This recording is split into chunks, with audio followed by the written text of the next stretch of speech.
Right as you walk through the home, it does have 2 living spaces by the kitchen, and there's a half bath. Let's check it out.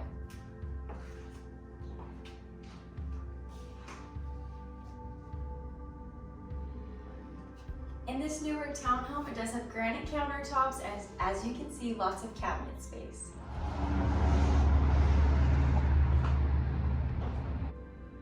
Let's go check out the bedrooms. Here is the master bedroom with a large walk-in closet. Let's go look.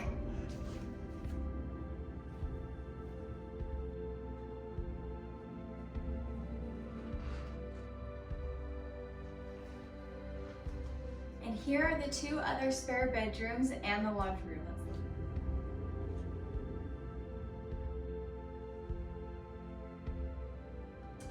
Thank you for watching this video. If you have any questions, you can contact us on our website, and we'd love to show you this property.